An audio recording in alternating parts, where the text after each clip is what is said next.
ଜୟ Jagannath friends, ଆଜିର ପ୍ରଥମ ପ୍ରଶ୍ନ ରହିଛି, ଛୋଟ ପିଲାଙ୍କ ସ୍ମରଣ ଶକ୍ତି ବୃଦ୍ଧି କରିବା ପାଇଁ ପ୍ରତିଦିନ କ'ଣ ଖାଇବାକୁ ଦେବା ଉଚିତ? ଅପସନ୍ ଏ କାଜୁ, ଅପସନ୍ ବି ପିସ୍ତା ବାଦାମ, ଅପସନ୍ ସି କିସମିସ, ଅପସନ୍ ଡି ଅଖରୋଟ।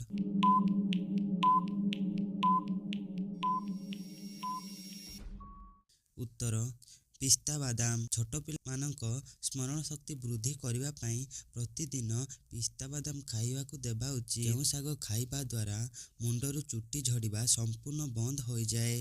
ଅପସନ୍ ଏ ପାଳଙ୍ଗ ଶାଗ, ଅପସନ୍ ବି ସଜନା ଶାଗ, ଅପସନ୍ ସି ମେଥି ଶାଗ, ଅପସନ୍ ଡି ସୁନସୁନିଆ ଶାଗ।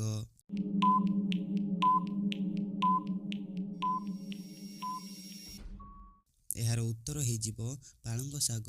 ପାଳଙ୍ଗ ଶାଗ ଖାଇବା ଦ୍ୱାରା ଯାହାକି ମୁଣ୍ଡରୁ ଚୁଟି ଝଡ଼ିବା ସମ୍ପୂର୍ଣ୍ଣ ରୂପେ ବନ୍ଦ ହୋଇଯାଏ। ପରବର୍ତ୍ତୀ ପ୍ରଶ୍ନ, ପ୍ରତିଦିନ କ'ଣ ଖାଇବା ଦ୍ୱାରା ଆଖି ସୁସ୍ଥ ରହିଥାଏ? ଅପସନ୍ ଏ ରସୁଣ, ଅପସନ୍ ବି ପିଆଜ, ଅପସନ୍ ସି କଞ୍ଚା ଲଙ୍କା, ଅପସନ୍ ଡି ଲେମ୍ବୁ।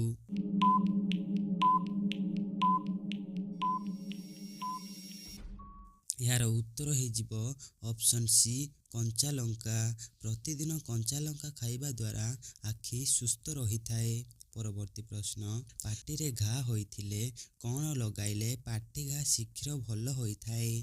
ପ୍ରଶ୍ନଟି ଆଉଥରେ କରି ରଖୁଛି, ପାଟିରେ ଘା ହୋଇଥିଲେ କ'ଣ ଲଗାଇଲେ ପାଟିର ଘା ଶୀଘ୍ର ଭଲ ହୋଇଥାଏ? ଅପସନ୍ ଏ ଲେମ୍ବୁ ରସ, ଅପସନ୍ ବି ଘିଅ, ଅପସନ୍ ସି ସୋରିଷ ତେଲ, ଅପସନ୍ ଡି ନଡ଼ିଆ ତେଲ।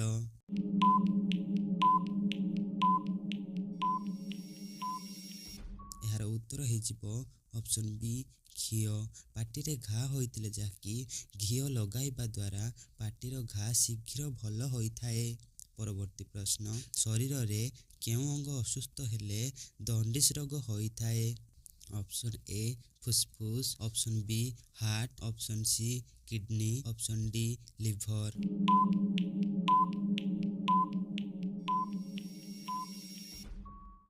ଏହାର ଉତ୍ତର ହେଇଯିବ ଅପସନ୍ ଡି ଲିଭର। ଶରୀରରେ ଲିଭର ଅଙ୍ଗ ଅସୁସ୍ଥ ହେଲେ ଦଣ୍ଡିସ୍ ରୋଗ ହୋଇଥାଏ। ପରବର୍ତ୍ତୀ ପ୍ରଶ୍ନ, ପ୍ରତିଦିନ କେଉଁ ପରିବାକୁ ମୁହଁରେ ମସାଜ କଲେ ମୁହଁର ଉଜ୍ଜ୍ୱଳତା ବଢ଼ିଥାଏ? ଅପସନ୍ ଏ କାକୁଡ଼ି, option B tomato, option C ଗାଜର, ଅପସନ୍ ଡି ଆଳୁ।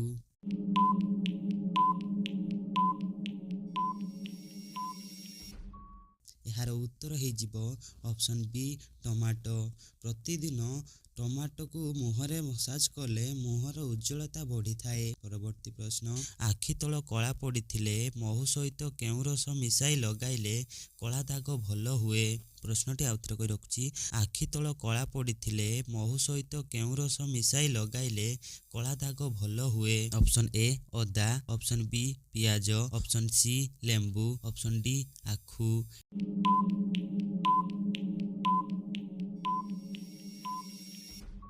ଏହାର ଉତ୍ତର ହେଇଯିବ ଅପସନ୍ ସି ଲେମ୍ବୁ। ମହୁ ସହିତ ଲେମ୍ବୁ ରସ ମିଶାଇ ଲଗାଇଲେ କଳା ଦାଗ ଭଲ ହୁଏ। ପରବର୍ତ୍ତୀ ପ୍ରଶ୍ନ, ବାସି ପଖାଳରେ କ'ଣ ମିଶାଇ ଖାଇଲେ ଅନ୍ତନଳୀ ସମ୍ପୂର୍ଣ୍ଣ ସଫା ହୋଇଥାଏ? ଅପସନ୍ ଏ ଆଚାର, ଅପସନ୍ ବି ଦହି, ଅପସନ୍ ସି ଘିଅ, ଅପସନ୍ ଡି ଲୁଣ।